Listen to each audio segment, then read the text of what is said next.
Ford Mustang. Nima deysiz? Kotiblarning mashinasi. Menga yoqyapti. Kechirasiz. Mumkin emas. Qo'lingni olsang bo'lardi. Kechirasiz.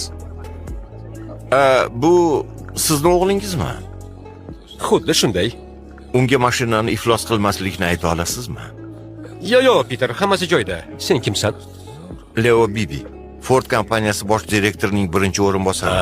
Mustangni bozorga olib chiqishga men mas'ulman. Kim aybdorligini endi tushundim. Quloq sol, Lenni. Leo, Ko'rinishi g'aroyib. Aslida esa bir uyum temir. Xalqni aldash uchun xolos. Maslahatim shunday: dvigatelni 3 ta uzatmali qutini ham almashtir, g'ildiraklarni toraytir, yarim tonnani olib tashla va narxni ham arzonlashtiring. Dada, Hatto shunda ham Chevrolet Chevelle'ni afzal bilaman.